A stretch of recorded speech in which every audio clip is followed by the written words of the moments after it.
Ok, Dios les bendiga a todos, hermanos. Qué bueno que cada uno de ustedes hoy venció, llegó aquí. Y yo vengo en esta mañana, ahora digo yo, como un león rugiente, hermanos. Con un coraje en el espíritu, de ese coraje que tú dices, Señor, es que le tengo ganas. Tengo ganas de golpear lo que el Señor me está indicando que golpeemos. Porque no es casualidad, como decía Chevy, que estamos en esta semana de Purim, la semana donde se te da el decreto, se te da la autoridad y la legalidad, aunque lo tenemos todo el año, hermanos. Pero esta semana es propicio, fue cuando ocurrió realmente, para que tú y yo vayamos contra aquello que ha venido a tratar de destruir tu vida, tratar de destruir la vida de tus hijos, tratar de destruir la vida de una nación. Y ese personaje que se mueve grandemente en este último tiempo, hermano, se llama el espíritu de estupor y de ceguera. Porque así me lo puso el Señor durante hace unas semanas. Yo estoy hoy solo sustituyendo a Leocadio. No me tocaba a mí me tocaba dentro de 2 semanas. Y no tuve tiempo hasta el miércoles pasado, hermano, de sentarme a ver, Señor, qué es lo que tú quieres. Y el Señor lleva semanas diciéndome una sola frase. Y yo llevo orando por esa frase de golpear por el no se dan cuenta. Es que no se dan cuenta. Y vamos a esta enseñanza, o sea, esto lo que va a hacer la palabra hoy es abrirte los ojos y colocarte en una plataforma para que tú y yo golpeemos con más fuerza. ¿Ok? Así que, Señor, nos ponemos delante de ti con humildad, con humillación, delante de tu palabra, porque sabemos que tu palabra es inspirada por ti, para redarguir, para enseñar. Y no solo para redarguir y enseñar, sino para despertar lo que tú quieres despertar, porque tú no quieres, Señor, sobrios y alertas para que tú puedas derramar lo que tú quieres derramar. Así que, Señor, estamos en tus manos. Solo somos vasos de barro, pero tu espíritu es el que nos asiste. Así que yo lo necesito, hermanos, completamente despiertos, porque hoy se va a dar un escenario donde vamos a golpear el no se dan cuenta, el espíritu de estupor. Hermanos, sabemos que Dios está dispuesto a hacer grandes cosas. Dios está dispuesto a traer un avivamiento, pero para eso le está permitiendo unos escenarios bien fuertes que los estamos viendo. Pero ¿para qué son esos escenarios fuertes? Esos escenarios son para que la gente se sensibilice y se vuelva a Dios, que golpee su status quo y entre en una reflexión, porque no importa las circunstancias que vengan para tu vida, ni importa las circunstancias que vengan para los que no creen, el fin es el mismo, que Dios quiere que nos demos cuenta, reconozcamos más que nunca en este tiempo que necesitamos de Dios, porque estamos en el tiempo y en la recta final. Entonces ocurre como ocurrió con el rey Nabucodonosor, ¿se acuerdan? Miren, el rey Nabucodonosor en un momento dado, y yo ya llegó el momento, me quité los tacos.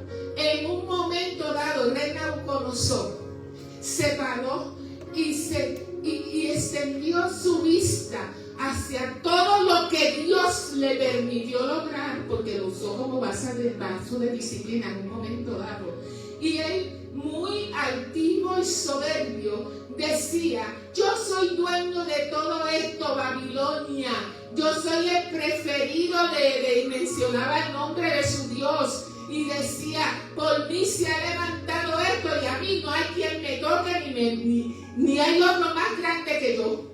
Y ahí Dios se le presenta y le dice: sí, pues prepárate para el procesito que vas a tener de 7 años, donde vas a ser trasladado al campo y allí vivirás como un animal, porque tendrás corazón de animal y te volverás una fiera y estarás 7 años así, 7 años de plenitud hasta que se complete el ciclo y tú te y puedas decir que yo soy el Altísimo y el único verdadero. Entonces, ese procesito le convino a Nabucodonosor o no le convino a Nabucodonosor, porque hasta ahora iba directo, hermanos, a la perdición, y pasaron los 7 años y él se levantó como totalmente convencido, tan convencido que soltó un decreto sobre toda la nación de Babilonia. He aquí, el Dios de los hebreos es el Dios altísimo, el único y verdadero. Y ese es el proceso que Dios está haciendo con nosotros y con las naciones. El trato de Dios sobre la humanidad va a ser siempre que se volteen a reconocer que yo soy su Salvador, para que puedan disfrutar de una vida eterna. Pero para eso hay algo que se está interponiendo fuertemente en este último tiempo, que se llama el espíritu de estupor y de ceguera. Porque dice, dame la próxima lámina, Proverbios 15:9. Pues no sé, eso no va. Ponme Proverbios 16:9, era la 2, que eso yo se lo añadí. No, pues está bien, esto de Catita, está bien. Dámelo de Catita. Ok. En agosto, es que eso se lo añadí esta mañana. Porque en agosto del 2010, en la convocación de intercesores, escuche lo que soltó Catita sobre los intercesores. Eso fue en el aniversario 2 de José en la Piedra. Nosotros los nacidos de nuevo, no eso fue, yo creo que allá en Managüey. Nosotros los nacidos de nuevo tenemos acceso a las 2 dimensiones, a la visible y a la invisible, pero hemos decidido posicionarnos en la invisible, y sabemos que Dios está determinado a transicionar la iglesia a una iglesia que, como Eliseo diga, en la presencia de Jehová estoy.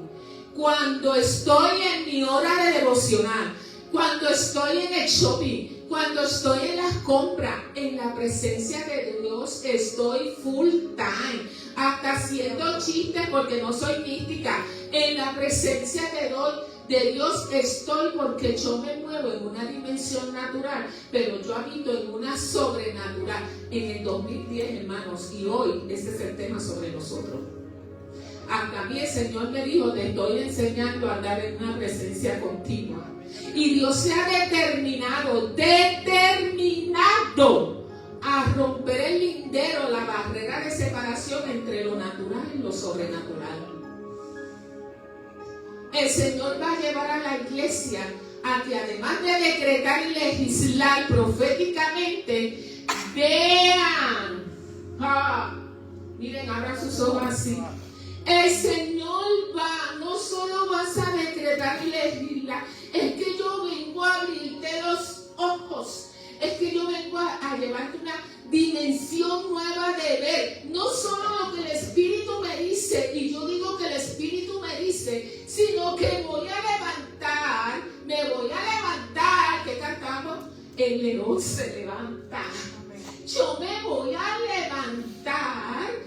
Y dice el Señor, yo voy a levantar profetas que moren en esa dimensión y lo vean. El Señor quiere cambiar a la iglesia el enfoque y lo que está mirando. Quiere limpiarle los ojos, quiere echar abajo las escamas para que vean. Gloria a Dios, Señor. Ahora el próximo. Entonces, ¿qué dice? Proverbios 16:9 nos dice, del corazón del hombre, del ser humano, de sus intenciones, él traza su propio camino, pero ¿qué me dice? Pero yo, el Eterno, yo vengo a enderezarlo. O sea, ustedes se antojan en andar en sus propios caminos lejos de mí, al camino de destrucción. Pero yo me voy a antojar de enderezarlo, alineándolo a mi trazo. Nuestros hijos se antojan. ¿Ve? Una generación presente se antoja de caminar su propio camino. Pero el Señor dice, yo vengo a enderezarlo. Yo vengo a enderezarlo. O sea, cuando ellos dicen yo decido, yo creo y yo termino por donde yo voy a caminar, el Señor dice, como tú no tienes mi conocimiento, como tú no tienes mi visión, yo voy entonces a procesarte para alinearte con mi trazo, para que tú te montes sobre el mío, porque cada vez te ibas alejando más de mí. Entonces mi misericordia, yo vengo a traerlos, yo vengo a enderezarlos, yo vengo a enderezar su trazo, porque si no los cambio, iban rumbo hacia el declive. Pero en unión con esto, también Dios se va a proveer de un mover profético a través de la boca de los vigilantes, para que cambiemos el designio del enemigo, haciendo que la historia de lo que el enemigo quiere dirigir cambie. Y aunque la palabra dice que ante el trato de Dios con la humanidad, dice Isaías 10:21, la palabra dice que solo un remanente va a regresar, que el remanente de Jacob regresará solo al Dios poderoso. Porque Dios siempre, hermano, va a contar con un remanente que decide regresar después de haber pasado por procesos de valle y fuego que purifican. Ese remanente viene con una visión entonces puesta en una total confianza en Dios, después de haber pasado por todos esos procesos.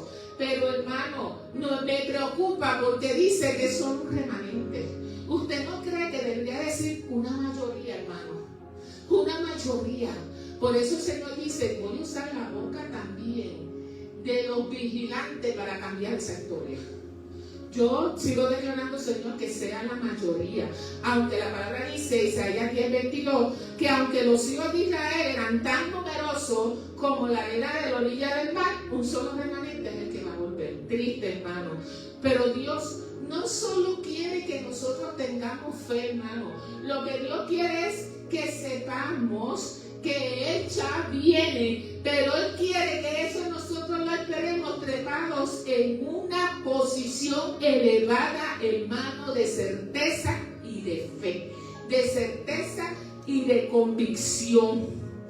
Entonces, ¿qué dice Hebreos 11:1?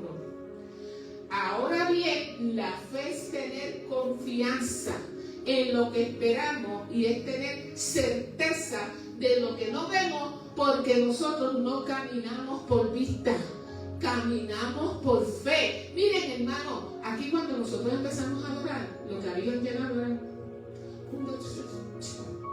¿usted se cree que eso a mí me va a desanimar para yo adorarle al Señor con todo mi corazón y con toda mi alma? ¿Saben por qué? Porque yo no vine a adorar por vista. Yo vine a enfocarme en Él. Y yo adoro en fe, hermano, que hay un arsenal de ángeles aquí conmigo adorando y que yo veo este lugar lleno a cabalidad. Porque es que se va a llenar a cabalidad, hermanos. Entonces, dice Jeremías 29:9, no está ahí, Sherry. Creo que no. Bueno, está, pero es la número 30 y pico, bien abajo. Isaías 29:9 dice, idiotizados y quedar idiotas, hermano, cegaos y queden ciegos, bojachos, pero no de vino, tambaleándose y no por el licor. Porque he vertido sobre vosotros, como si fuera Dios, Jehová, espíritu de estupor. He pegado vuestros ojos, los de los profetas, que los he cubierto con velo a vuestras cabezas, a los videntes. Toda revelación será para vosotros como palabra de un libro sellado, que da uno al que sabe leer, diciendo, mira, tú puedes leer esto, y el otro dice, yo no puedo, porque es que está sellado, y luego pone el libro frente a quien no sabe leer, diciendo, lee eso, y él te dice, es que yo no sé leer. O sea, el que no iban a tener entendimiento, no es porque Dios lo envió, hermano, no, es porque lo acarrean, que es una diferencia. No hay entendimiento, no hay visión, no pueden leer porque está sellado, pero eso los deja sin propósito, en una inercia, pero es porque tomaron decisiones, porque al tomar decisiones tú te sales de la protección de Dios, y si tú te sales de la protección de Dios, el espíritu de estupor entonces viene y te mantiene en esa inercia. No son conscientes porque no miran, están mirando con ojos de iniquidad y no disciernen la presencia para obedecer la palabra y seguir la visión. Pero entonces vamos a ver, ¿qué es el espíritu de estupor? ¿Qué es el espíritu de estupor? Es un estado de letargo, hermano. Por eso yo puse, ay hermano, la generación que surge. A mí esto me parte el corazón. Donde somos abuelos, hermano, y vemos lo que está ocurriendo con esta generación. Es un estado de letargo, de indiferencia e insensibilidad espiritual que adormece el entendimiento, adormece la conciencia, impidiendo el discernimiento de las verdades divinas. Se manifiesta como apatía, pasividad, ceguera espiritual, sordera hacia las cosas de Dios, afectando tanto a creyentes como a no creyentes, llevándolos a la tibieza y a la comodidad carnal. Es un espíritu, hermano, que es el más fuerte que opera en estos últimos tiempos, como ya dije, y es un espíritu diseñado a cegar los ojos espirituales, los oídos espirituales, a entorpecer la mente de las personas cristianas como las no cristianas. Es un manto invisible que nubla, que confunde, que detiene mover, detiene velocidad, detiene aceleración, detiene hermanos, y detiene que la revelación alumbre el entendimiento, que da la visión para saber hacia dónde vas. Hermano, si tú ves que se te está deteniendo la velocidad, el ánimo para venir al culto, que estás con pesadez, sacúdete, porque el espíritu de estupor está rodeando. Entonces Dios me empezó a dar unas lecturas, que ahí fue que yo me di cuenta, leyendo esta lectura, que Él quería que yo me fuera por esta línea. Mateo 16. Cuando los líderes de aquel tiempo, los fariseos y los seduceos, estaban en el momento en que Jesús está manifiesto, demandan una señal milagrosa. Y dice, cierto día los fariseos y saduceos se acercaron a Jesús. ¿Para qué? Para ponerlo a prueba.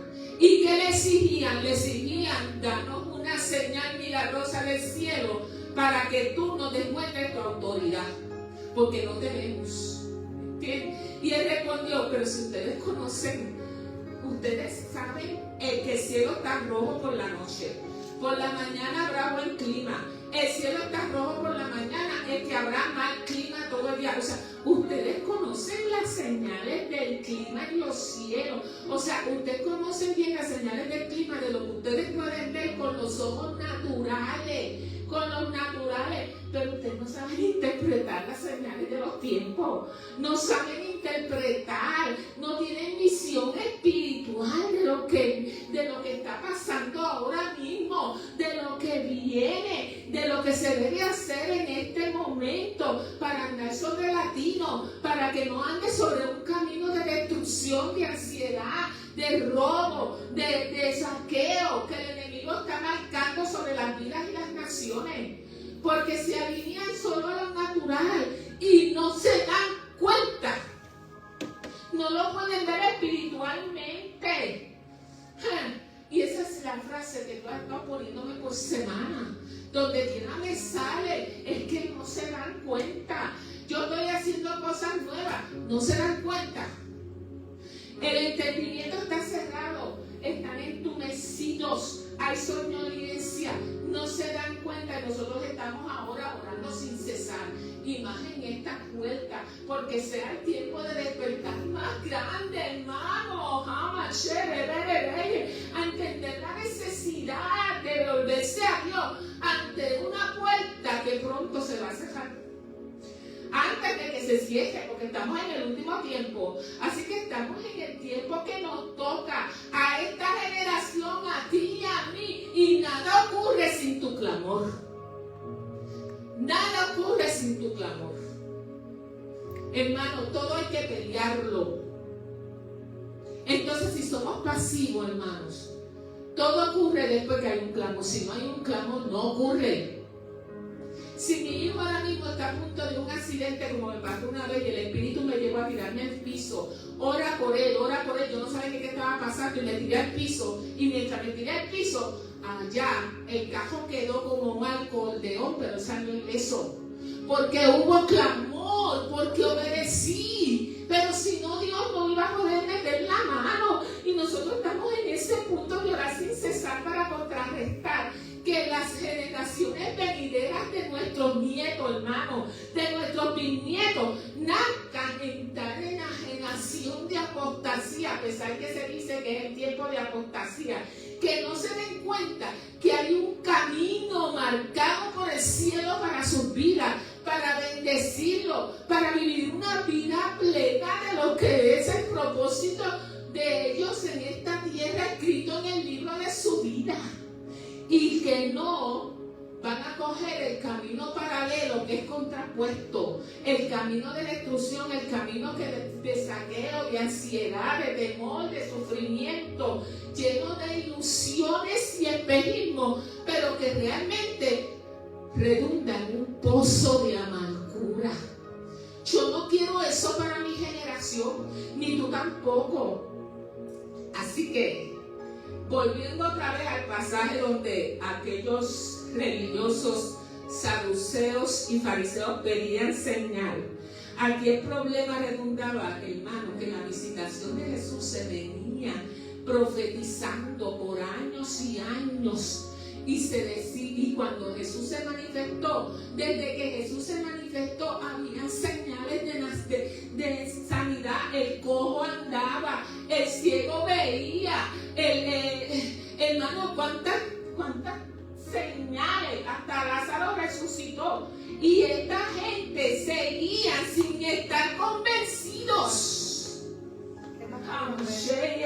Ante todo lo visto, ellos seguían sin estar convencidos, porque ellos buscaban una señal que fuera, que descendiera fuego del cielo y viniera y eliminara, por ejemplo, el sistema de los romanos sobre ellos. Ellos lo querían ver de acuerdo a su perspectiva, pero no estaban convencidos por los milagros. Ellos no podían ver las señales, no tenían los sentidos abiertos, no estaban entrenados para ver al Señor. Miren, hermanos, las señales y los milagros, los que tienen los sentidos abiertos y están enchufados, los vemos día a día, todos los días.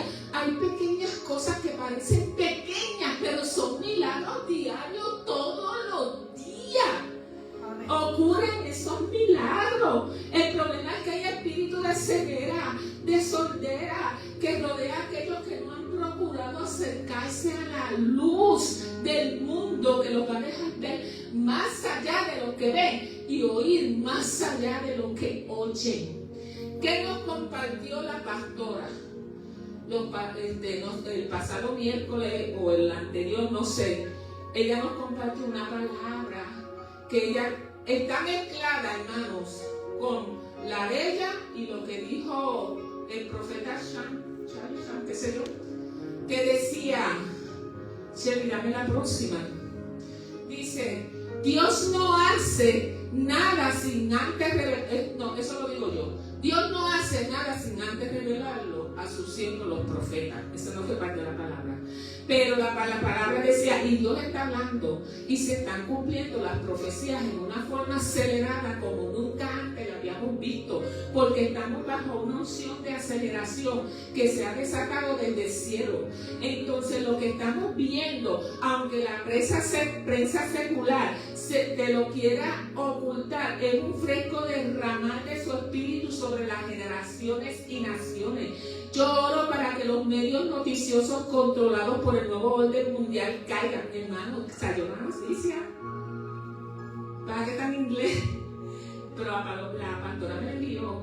Se cayó, está cayendo la plomada sobre CNN, comprobándose las cosas que no son verdad en los montajes.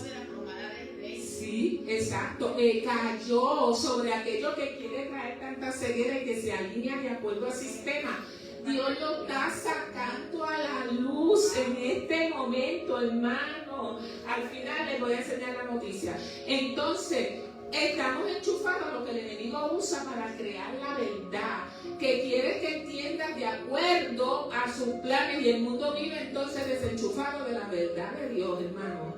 Y entonces vive enchufado a la noticia que quiere marcar el sistema para que estas generaciones estén tan sumergidas en los medios, en las redes, sin una relación con el Dios que anuncia lo que viene. Y entonces viven sin el Dios dijo, para ser sustituidos por lo que las noticias del mundo dicen. Entonces sigo con la palabra, Chely, de Charlie Chan. Tenemos que ser entendidos los tiempos y no dejarnos llevar por lo que dicen las noticias, sino por lo que el cielo está diciendo y el tiempo que está marcando el reloj profético de Dios. Y Dios le está abriendo una ventana o puerta de esperanza donde no más tendrán que estar escondidos bajo tierra, sino que abiertamente podrán adorar al Señor Dios. ¿Acaso estamos viviendo uno de los tiempos más emocionantes sobre la tierra? Pero eso lo ve el que está enchufado, el otro lo que está viendo son desastres. ¿Entiendes? Y todo esto ocurriendo en enero. ¿Cuán profético puede ser en el mes de enero? Tibet, como decía Chely, fue cuando Esther fue escogida como la nueva reina de Persia. Y Persia es Irán, como estaba diciendo Chely también, que iba a traer liberación a su pueblo. Y los meses de febrero y marzo son muy proféticos porque se celebra Purim, donde se celebra la caída de Amán y la liberación del pueblo de Dios en Persia, lo que hoy es Irán. O sea, ya se cayó el sistema de Atalor, ¿cómo que se llama? Atalor, el sistema. El de jefe. Ayatola. Eso. Olvídate de las noticias y míralo con lentes espirituales. Estamos viendo el poder de Dios rompiendo las cadenas de Amán para liberar a una nación. Estamos por ver el avivamiento y el derramamiento del Espíritu en la nación iraní. Y veremos mezquitas transformarse. Yo estoy repitiendo lo que la pastora dijo aquel miércoles, que ella lo trajo. Estamos viendo el poder de Dios rompiendo las cadenas de Amán para liberar a una nación. Estamos por ver el avivamiento y el derramamiento del Espíritu en la nación iraní. Y veremos mezquitas transformarse literalmente en iglesias. Así que estamos viendo que las cadenas de Amán se caen para liberar a una nación. Así que estamos presenciando la coronación del espíritu de Esther sobre la nación de Irán. Brasil también se verá envuelta en el más grande avivamiento. Cuba y Colombia también serán libertados del gobierno opresor. Hay un efecto dominó demasiado acelerado, tiempo muy profético. Creo que estamos viendo la palabra de Daniel del sueño de Nabucodonosor, la estatua que cae, los sistemas y los gobiernos cayendo y la piedra que la tumba se convertirá en el monte que cubrirá el mundo entero. El monte representa el reino cubriendo las naciones. Tiempo donde en medio de tinieblas la gloria de Dios será vista en su iglesia. Y estamos en esta temporada ahora mismo y podemos ver la aceleración del reino. Lo que está sucediendo ahora mismo es que hay una plomada de fuego que está cayendo. Y esta plomada no es una plomada de fuego para traer destrucción y juicio. ¿Para qué? ¿Qué acabo de decir? Para despertar. Para despertar al arrepentimiento, pero es una plomada para traer realineación. Y hay una brecha y Dios está convocando una compañía de libertadores espirituales, hermano, amén. Esto es una torre de vigilancia, intercesores para cerrar esa brecha porque nos encontramos en el punto de inflexión y los clamores han llegado al cielo y el cielo está respondiendo y dice Dios, estoy quebrando en la tierra la apatía. Por eso es que Dios hoy nos viene a encender contra este espíritu, porque Él está decidido y necesita el clamor. Estoy quebrando la tierra, la apatía y las semillas del avivamiento están siendo sembradas en la tierra. Y en el tiempo Kairos de Dios se está manifestando en la tierra en este momento de la historia. Hermano, el problema es que aún dentro de la iglesia, hermano, hay ceguera y sordera por el espíritu de religiosidad que nos mantiene en ese status quo sin revelación y entendimiento. Cuando tú tienes la oportunidad de ser predicadora y te invitan a otra iglesia, tú tienes la oportunidad de comparar los escenarios. Porque hace poco yo fui a una iglesia donde yo sentía, hermano, que yo estaba soltando aquel clamor y soltando pa. Y la gente estaba como que no entendía mi lenguaje. Habían siempre 2 o 3 que entendían y que se estaban elevando porque tenían, pero la mayoría no están acostumbrados a un lenguaje de una revelación y están acostumbrados al lenguaje de todo el tiempo. Pero tiempo después Dios me lleva a otra iglesia, que fue el domingo pasado. Hermanos, y allí aquello fue Praga, y aquella iglesia, tú veías que palabras que soltaban semillas, ellos recogían aquello, ellos se treparon, se activaron con la palabra, hicieron un pacto con la pastora y decidieron comenzar a golpear. Desde ese momento, porque yo llevaba un mes golpeando, pero lo habían dejado. Ahora los retomaron porque quedaron convencidos.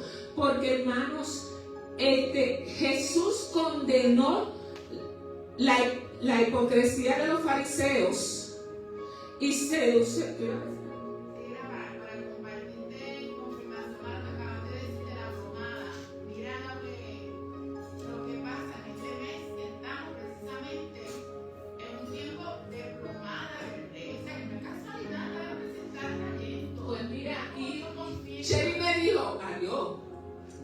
En el anuncio hay un puño como de socialista. Yo lo que sentí es que nosotros veníamos a dar un golpe y no necesitamos un plus. Miren, hermano, simboliza la rectitud, la justicia y el equilibrio. A veces los decretos de los profetas plomadas en un mes de derribar, colocar nuevos cimientos, como dice Amós 7:7, la plomada. Pues fíjate, yo puse golpeando, pero es lo mismo, plomada. Así que Jesús condenó la hipocresía de los fariseos y saduceos, porque ellos se sentían bien seguros de que ellos podían predecir el clima con las señales que veían a su alrededor, como muchos hoy están bien seguros que están alineados porque ven noticias y están bien al tanto de lo que está pasando, y a veces hasta están acusando, pero como tú no ves noticias, no es eso. Es que yo oigo las noticias que el cielo me está dando, porque el cielo me las explica mejor.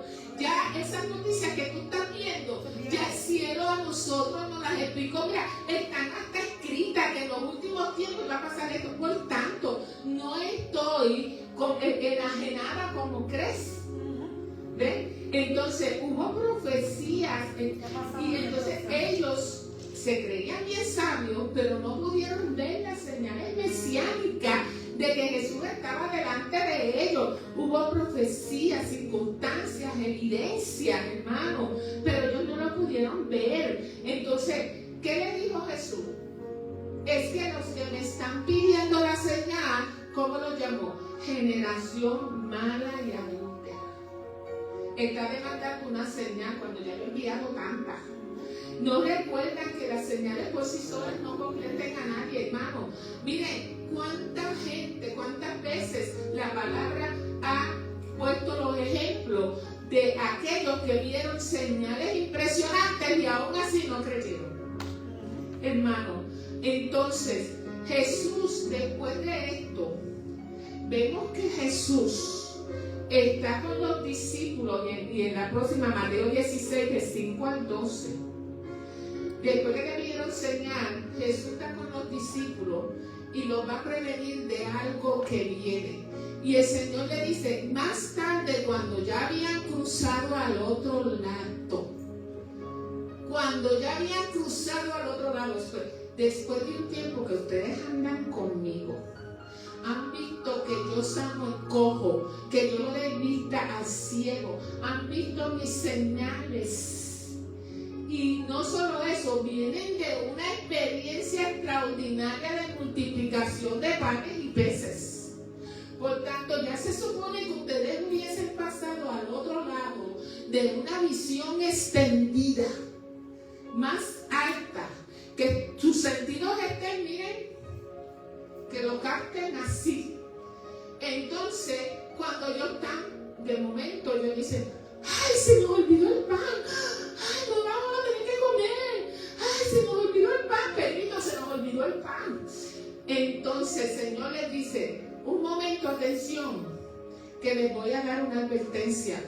Tengan cuidado con la levadura de los fariseos y con lo de los saduceos. Y al oír eso, ellos dijeron, diatre, te lo dije, se nos quedó el pan, lo dejaste ahí encima del mostrador, dejamos el pan, hermano, ay Dios mío, hermano, y ellos acababan de ver eso fue seguido del milagro de la multiplicación, de que 4,000 fueron alimentados. Por tanto, ¿qué hacen ustedes preocupados ahora porque no hay pan? Si ustedes vieron que con una evidencia pequeña de 5 panes y 2 peces, yo hice una obra extraordinaria. ¿Y acaso no estamos ahí colocados? Ve que golpea 7 veces más. Y lo que veo es una evidencia pequeña, veo una pequeña nube. Pero gózate con esa evidencia que estás viendo. Parece pequeña, celébrala, porque lo que te está anunciando es que algo grande, mucho mayor, está por venir. Y yo lo que quiero es que se supone que con esas evidencias, con esa manifestación que yo di, ustedes estuvieran trepados en total convicción y certeza. Pero cuando yo los estoy soltando, tengan cuidado. Con el pan de la levadura, ustedes lo están viendo con sentidos naturales, no percibieron. Entonces Jesús tuvo que darle una explicación bien clara y definida. Y dice la próxima, Jesús supo lo que hablaban, así que les dijo, tienen tan poca fe, ¿por qué discuten los unos con los otros por no tener pan? ¿Por qué están preocupados? ¿Por qué? Si ya me vieron obrar, ¿por qué están todavía pensando desde lo natural? Miren, a veces nosotros tenemos pequeñas evidencias en nuestros hijos y en cosas que nosotros hemos estado orando al Señor, que ya nos dicen que Dios está obrando. Pero inmediatamente que tú tienes la pequeña evidencia, rápido el enemigo te pone un espejismo que parece más grande que la evidencia que vistes. Entonces tú ves, en vez de celebrar y quedarte ahí enchufar la evidencia que estás bien, que viste, que Dios te dio, ya Dios está orando. Pero como viste al otro día o a la semana un espejismo, dejaste de estar pegada según la evidencia, cambiaste tu hablar al espejismo y te metiste en angustia, en tristeza. Ay, hermanos, no. Y entonces te dejas robar por un escenario ilusorio. Entonces dice en el 9, es que todavía usted no entiende, le decía Jesús, no recuerdan, hagan memoria de los eventos anteriores en la vida en que yo me he glorificado sobre ustedes, que se supone que ya hayan aumentado su nivel de fe. Pero él está diciendo, es que no recuerdan los 5,000 que alimenté con unos pequeños panes y unos pocos peces, refiriéndose, hermanos, porque aquí va el detalle, a la primera vez que él hizo el escenario de la multiplicación, hermano, de panes y peces, porque hubo 2 escenarios. ¿Usted se había dado cuenta? Primero fue a los 5,000 que alimenté con unos pequeños panes y peces, y no se acuerdan de los 4,000 últimos que alimenté con 7 panes ni las grandes canastas que sobraron que recogieron. No recuerdan que lo volví a repetir 2 veces. O sea, te puse el mismo escenario una vez, pero por si acaso todavía no te has elevado al nivel de convicción y confianza total y fe extrema, te lo voy a volver a repetir 2 veces. Necesitaron 2 veces y aún así, hermano, 2 escenarios. Pero entonces yo quiero que nosotros veamos unos detalles en esos 2 escenarios. El primer escenario, el gran milagro que fue a los 5,000, partía de una evidencia muy pequeña, como esa pequeña nube, y partió de 5 panes. 5 panes significa el Pentateuco.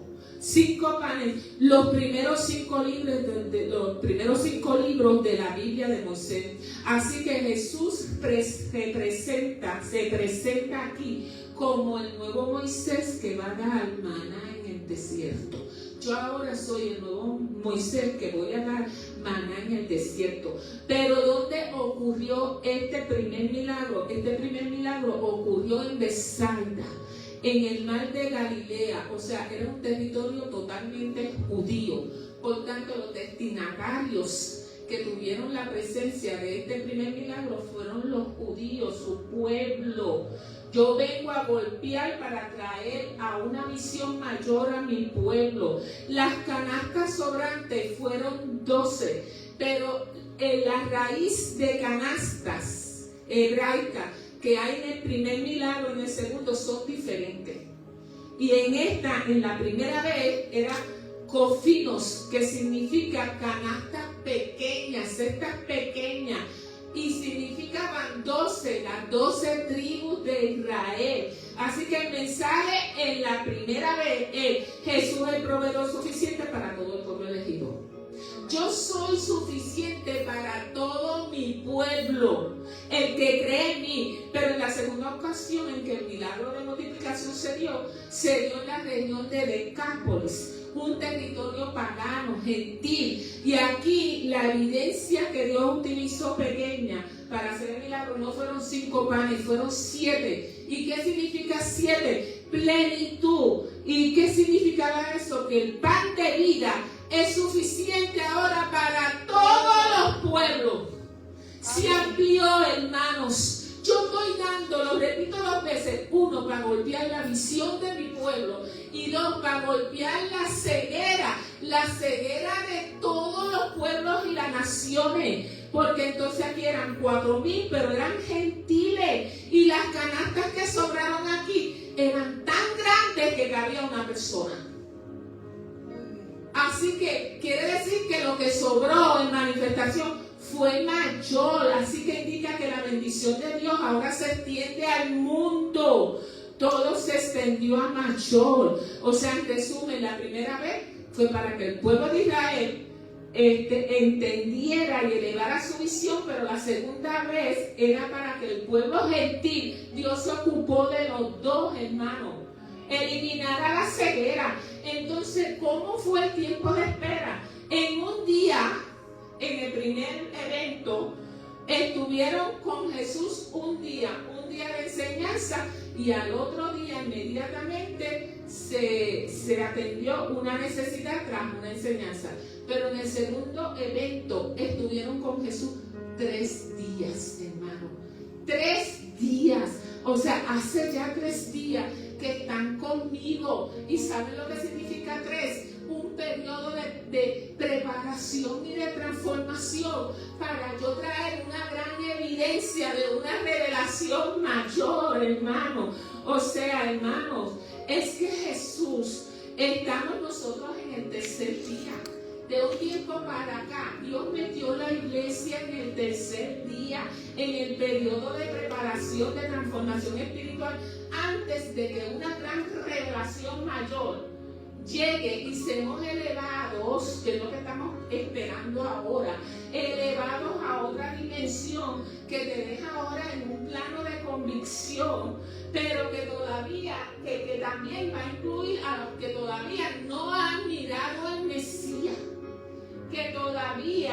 no han sido iluminados, que necesitan una segunda intervención de revelación que los lleve a otro nivel de ver y de oír y de entender y de darse cuenta. Entonces dice el 11, pero ¿por qué no pueden entender que no estoy hablando de pan? Le decía Jesús a los discípulos. Si yo golpeé 2 veces el mismo milagro y a un nivel mayor, deben de interpretar, no lo pueden interpretar con la misma naturaleza natural, con los ojos naturales. Entonces le dijo, una vez más, yo les estoy diciendo, ahora les va a dar la explicación clara y más amplia, que tengan cuidado con la levadura de los fariseos y de los saduceos. Y ellos dicen, ¡ah! Ahora entendemos. Ay, hermano, después de estos 2 escenarios, donde Dios alimenta sobrenaturalmente y Jesús comprueba que todavía no comprende, no ven claro, no han llegado a una apertura de visión y de convicción, ahora Dios dice, pues ahora vamos.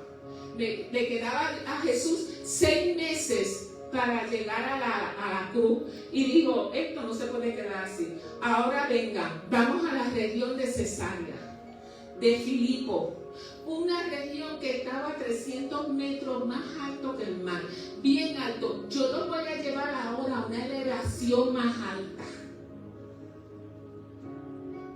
porque allí yo me tengo que asegurar que ustedes queden completamente afirmados en la convicción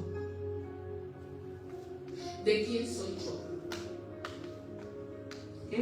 Entonces, al llevárselos allí, él les hace una pregunta, 2 preguntas. Una, ¿quién dice la gente que es el Hijo del Hombre?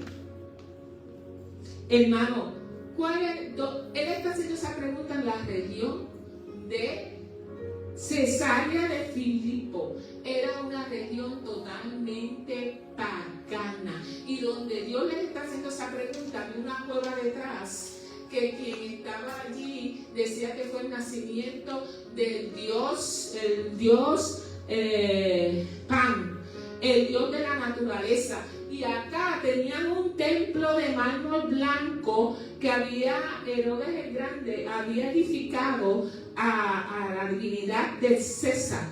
O sea, estaban rodeados de las religiones del mundo, y Jesús deliberadamente los lleva allí para encenderlos, abrirlos, iluminarlos en una gran revelación en medio de todos aquellos dioses que estaban allí. Así que, porque yo los vengo a posicionar en una elevación de convicción como lo que quiere hacer el Señor ahora. Porque es que ustedes no pueden ir a la muchedumbre si no tienen una convicción de Él. ¿Cómo los van a convencer? Entonces, primero dice, ¿quiénes dicen los demás? No ustedes, ¿quiénes dice la gente que es el Hijo del Hombre? Entonces empiezan a decir, pues unos dicen, y empiezan a nombrar con gente del pasado. Unos dicen que Juan, unos dicen que Elías, unos dicen que, pero ninguno dice que Él es el de ahora, el verdadero, el presente. Tenían una percepción engañosa y no clara, hermano. Pero de momento la pregunta cambió. Pues ahora yo le pregunto a ustedes, a los que han venido andando conmigo, ¿quién dicen ustedes que soy yo? Ok. Anteriormente ellos habían mencionado, por ejemplo, Natanael, cuando se encontró con Jesús, yo creo que es el Mesías. Cuando lo vieron andar sobre las aguas, verdaderamente que este tiene que ser el Mesías. O sea, pero eran unas expresiones espontáneas por lo que veían.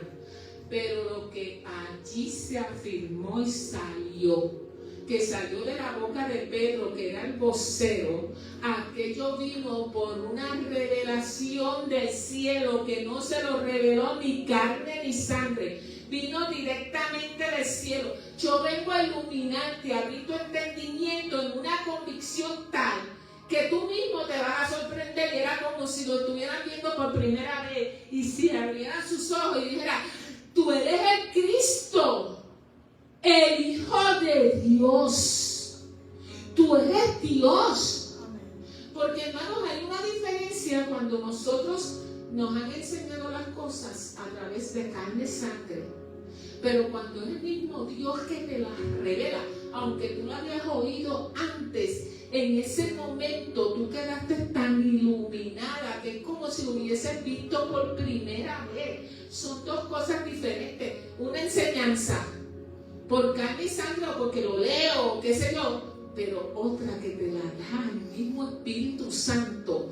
Es tú decir, de oídas lo había oído, pero ahora mis ojos te ven, hermano. Entonces el Señor le dice, ok, yo digo también que tú eres Pedro y sobre esta roca yo vengo a edificar mi iglesia. O sea, sobre esta roca, sobre esta revelación que tú acabas de decir, de que yo soy el Cristo, yo soy Dios mismo, sobre esto se edifica la iglesia. Por tanto, hermano, la iglesia nació bajo revelación.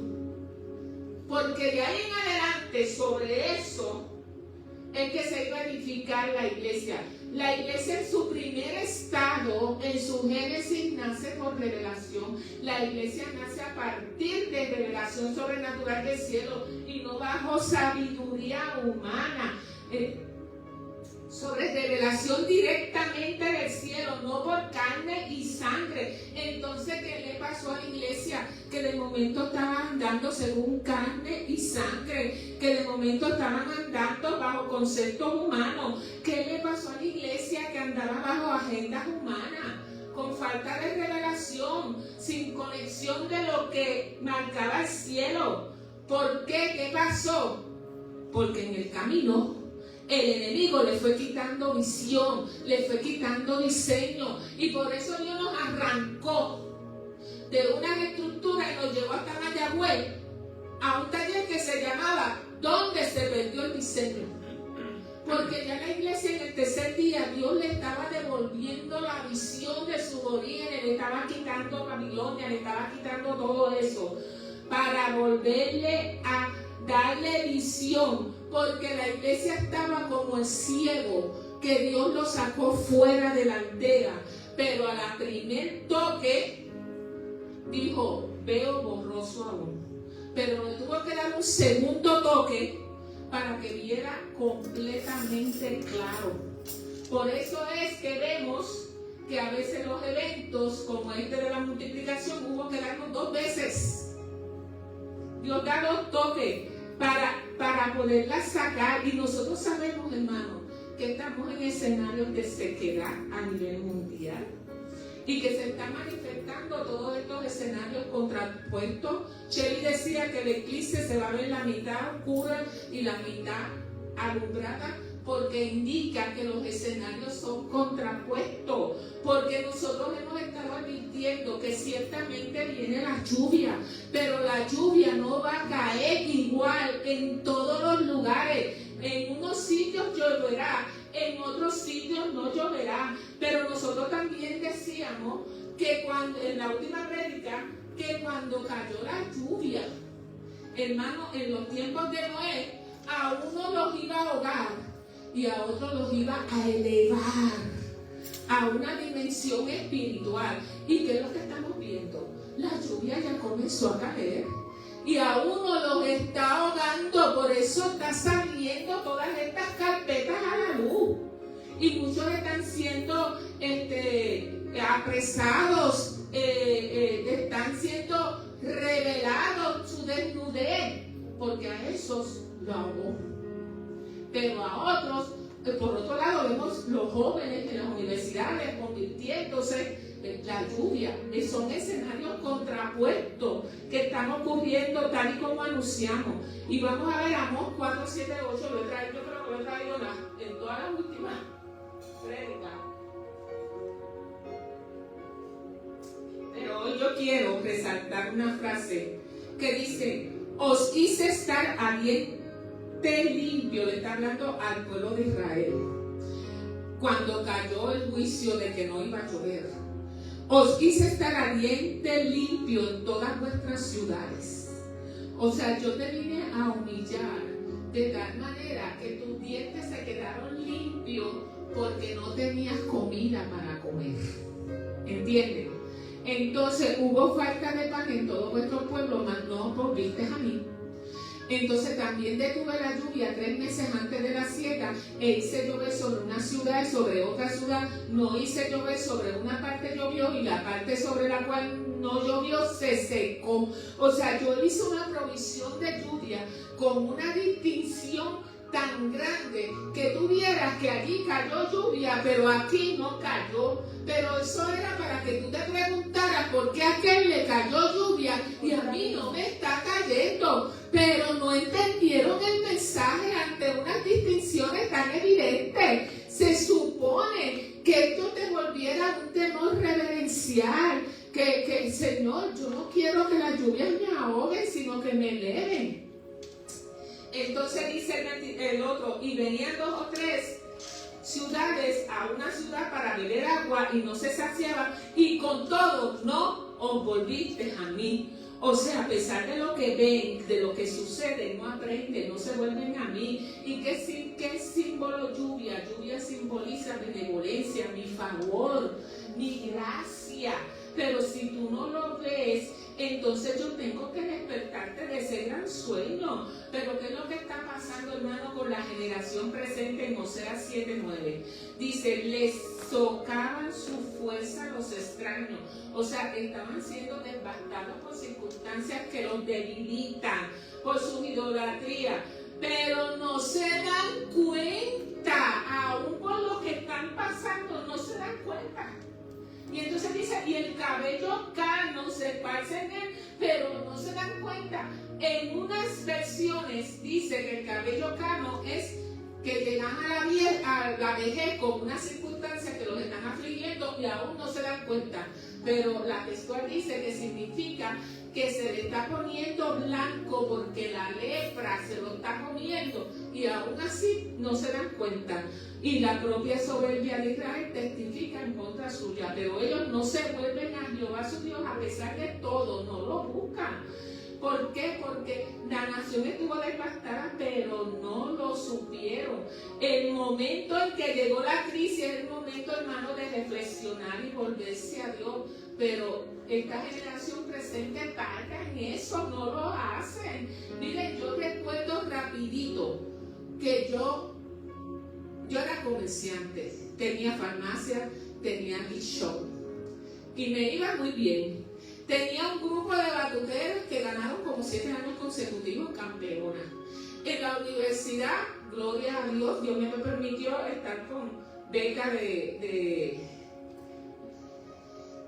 la beca esta de cuando tienes buenas notas, se me olvidó cómo es que se llama. Así que yo diría que yo era una persona de éxito, todo me iba bien.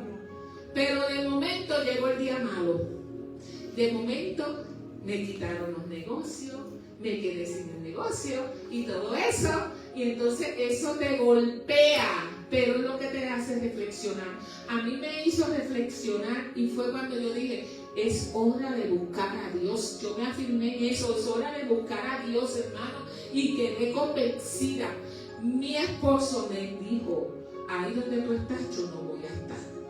Por tanto, Dios lo quitó y yo oro todos los días para que Él pueda ver al Señor como lo debe de ver. Pero hermano, si yo los pongo a ustedes a testificar, ¿por qué ustedes llegaron al Señor? Yo estoy seguro que cada uno de ustedes me puede testificar porque llegó el día malo. Llegó el día malo. Así que esta generación pasa por los procesos y dice, me han golpeado, pero no me dolió. Me han sacudido, pero yo no lo sentí. Hermano, es que como que lo sobrepasan. Pero cerca está el día y la hora, y nadie sabe, ni los ángeles de los cielos, ni el Hijo, que como los días de Noé será la venida del Hijo del Hombre, porque como en aquellos días antes del diluvio estaban comiendo, bebiendo, casándose, dándose en casamiento, hasta que el día en que Noé entró, no se dieron cuenta, hasta que el diluvio llegó y los golpeó en manos. Así que ¿qué es lo que está pasando? Yo no les voy a dar, yo tenía los diferentes niveles de enajenación de conciencia, pero yo les voy a decir que hay uno que se llama coma, que es cuando el paciente necesita un golpe de electroshock para ser despertado. Entonces Dios va a permitir escenarios con un segundo toque de electroshock para despertar, hermanos, vuestros hijos, la iglesia dormida y las naciones. ¿Ok? Entonces yo termino con esto. En Primera de Reyes, no está ahí, 17:9-24. En un momento dado hubo una gran manifestación de hambre sobre el pueblo de Israel, porque Dios detuvo la lluvia debido al gobierno de Acab y de Jezabel. Pero en ese escenario se dieron los escenarios contrapuestos. Al profeta Dios le dijo: te vas a ir al arroyo Kerit, que allí yo te voy a proveer. Y mientras tanto había por acá un escenario de hambre. Pero hubo un momento que al profeta el arroyo se le secó. Hermano, porque muchas veces Dios va a permitir en nuestras vidas que el arroyo se nos seque. El arroyo de la popularidad, como se le secó a Juan el Bautista, que tuvo que menguar y fue encarcelado. El arroyo de la salud, el arroyo del dinero, que de momento se seca. El arroyo de la amistad, que se seca por mucho tiempo, que ha estado disminuyendo y puede amenazar hasta cesar. El arroyo de la persona con quien tú confiabas, que tú dependías de ella. Pero ¿por qué se seca? Porque Dios tiene el propósito de que confíes solo en lo que tú tienes, no en lo que tú tienes, sino solo en Él. Porque tienes que ser elevado a ese nivel de confianza, de convicción. Entonces miren cómo Dios obró en esto. Dios envía al profeta, hermano, y nos viene rompiendo toda idea y todo razonamiento humano y toda idea preconcebida. Lo envía hacia la viuda que no tiene más que un chispito para llegar al punto cero de no tener y dejarse morir con el hijo. O sea, a mí se me secó mi provisión y me envía donde uno que está a punto de quedarse en punto cero.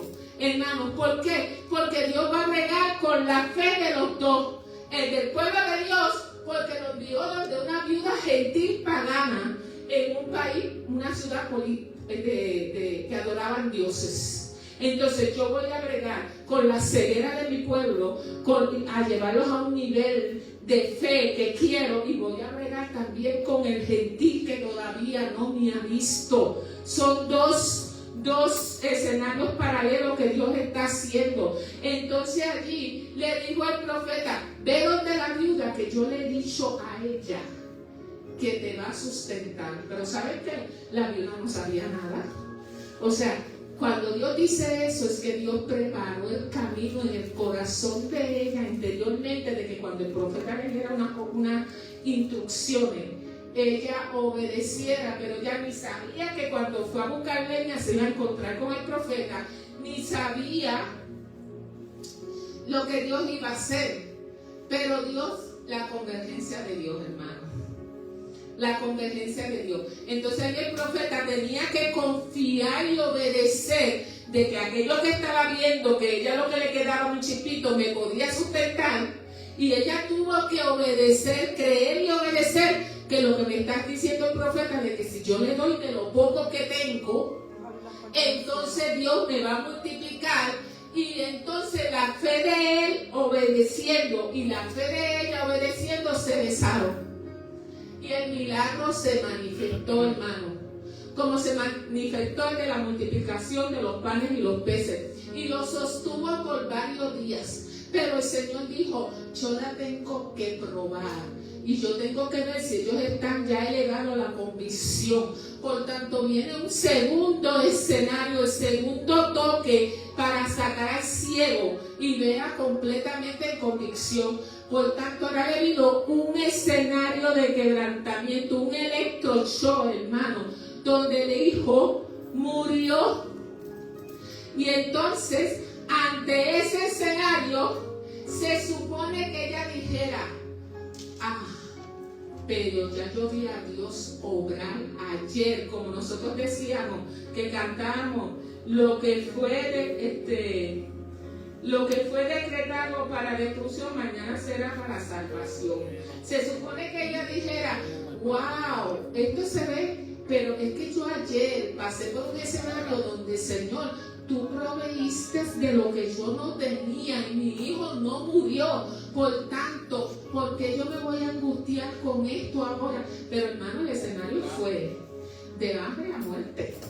O sea, aquello incrementó. Pero entonces, ¿cuál fue la respuesta de ella? Inmediata. Fue reclamar. Vino a reclamarle al profeta. Pero que yo tengo que ver contigo, varón de Dios. Pero si yo te obedecí, ¿para qué? Entonces, si como quiera mi hijo iba a morir, pues entonces que yo tengo que ver contigo. Pero también le dijo, has venido aquí a recordarme mi pecado y hacer morir a mi hijo. O sea, por un lado le reclamó, pero por otro lado, ella no solo le echó la culpa al profeta, sino que se dio a sí mismo. Es que esto ha ocurrido por mis pecados. O sea, ahí ella está mirando, me estoy viendo a mí mismo. Es que yo, y eso fue bueno, hermano, que se mirara, que ella ante la santidad de Dios, ella pudiera ver su iniquidad. Pero entonces, el profeta también le reclamó a Dios, pero Dios, y tú vas a afligir a esta que me estuvo sustentando, le vas a quitar el hijo, que es lo único que tiene para su vejez, para que la sustente a ella. Señor, por favor, no hagas eso. Levanta a este niño para que esta mujer se pueda levantar de aquí como un testimonio en medio de toda esta ciudad de ídolos. Y Dios obedeció, o sea, Dios oyó el clamor de profeta.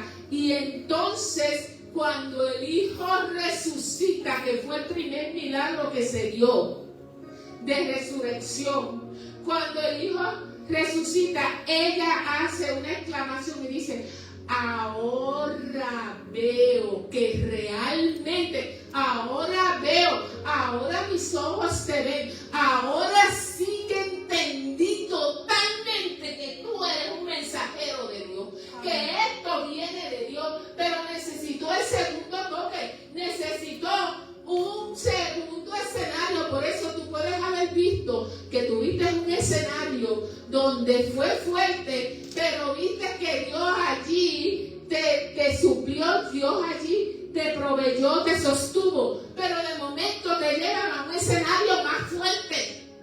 Pero te tienes que acordar que el mismo Dios que te sostuvo allá va a hacer el milagro en este escenario más fuerte. Todo depende de que tú te quedes. Este escenario es para llevarte a una convicción mayor, hermano. Mire, la fe de un gentil vale más que la incredulidad de 10 judíos, aunque aquella sea del tamaño de un grano de mostaza. Mira las áreas donde estuvieron tus batallas pasadas, nos decía la palabra que la pastora arrojó de Charlie Chan, porque serán la plataforma para tu autoridad futura, y aquellas áreas donde más batallas serán tu lugar de unción conquistada. Entonces, Shelly, hay una, Isaías 10:20 dice, en ese día el remanente, los sobrevivientes, los que pasaron por el proceso de fuego, entendieron, y dice, en cambio confiarán fielmente en el Señor, porque se iban a desligar. Algo le pasa aquí.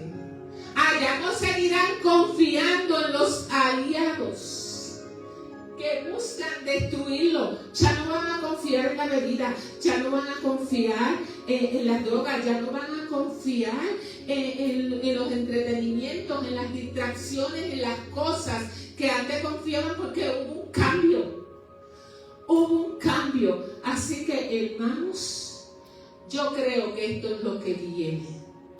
Sigue el corazón del hombre y de sus intuiciones. Él traza su propio camino, pero el Eterno viene a enderezar y viene a golpear a la apatía, y con él tú y yo. Por tanto, tú y yo nos levantamos porque vamos a cerrar con un decreto. Y usted va a continuar su decreto en su casa en toda esta semana, porque usted quiere que esto se dé. Esta generación está entre Egipto y la tierra de salvación, pero se encuentran en el desierto, en su desierto, que es el lugar de decisión, hermano. Y en ese lugar de decisión, ellos, para calmar el alma, para calmar las emociones, las tristezas, las depresiones, utilizan lo que el enemigo les brinda: alcohol, sustancias, medicamentos, dependencia, diversiones, lo que sea. Pero ahora yo vengo declarando, Señor, que ellos vienen tomando el camino de volverse a ti. Y yo vengo hablándole a la iglesia que está en Estupol, y yo vengo hablándole a las naciones que están en Estupol, y yo vengo hablándole a nuestros hijos que todavía están en Estupol, y a esta generación presente, que el camino que tomo es: Señor, yo te necesito. Como nos pasó a nosotros cuando nos llegó el desierto y el día malo, que esto nos golpeó. El tiempo de buscar a Dios es lo que viene a surgir dentro de tu espíritu, y nosotros enviamos palabras sobre sus desiertos, y al lugar de decisión a tu espíritu viene esa frase que el espíritu me puso en mi interior cuando el día malo llegó a mi vida: es tiempo de buscar a Dios. Es tiempo de buscar a Dios. Es tiempo de buscar a Dios. Nos tenemos que voltear a buscarlo. Ese es el camino que delante de ellos en medio de sus desiertos, y vienen para quedar convencidos de que el Creador es la fuente de paz, el Creador de la solución que deben de tener y que deben de abrazar. Pero la conciencia en medio de sus desiertos, Señor, viene a despertarse, a ver la iniquidad también propia y a querer volverse a Dios, como la viuda que cuando el día malo la golpeó miró su iniquidad. Nosotros como padres, como abuelos, como los vigilantes en esta puerta de gobierno, soltamos decretos desde la puerta del oriente y legislamos en esta puerta, en la puerta de Purín, donde se nos entregó el sello para legislar, que nosotros golpeamos este espíritu maldito de ceguera y de estupor que viene a traer somnolencia y hasta a cauterizar las mentes para que no vean y no se den cuenta. Y declaramos y soltamos que el conocimiento de Él y la sabiduría del cielo se iluminan dentro de ti, que la visión no es otra que ver lo que Él ve y como Él lo ve y desde donde Él lo ve. Por tanto, declaramos un cambio de cosmovisión en esta generación presente, no según las redes, no según los medios de comunicación comprometidos con las agendas del sistema que quieren estupidizar esta generación, sino de acuerdo a lo que el cielo habla a través de sus profetas.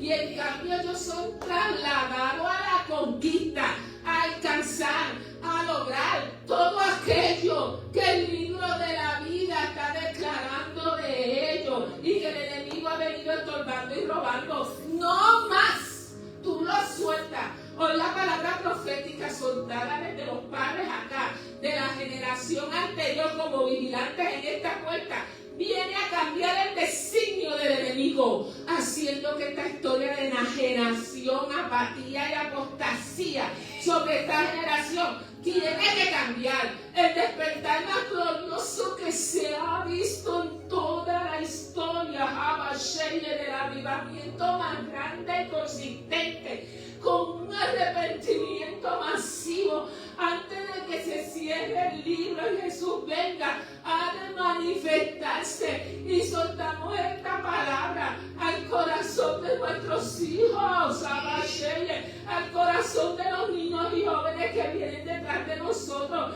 al corazón de muchas iglesias que necesitan despertar. La palabra está en Romanos 13:11, es la última, Sherry. Y dice que comprendan en qué tiempo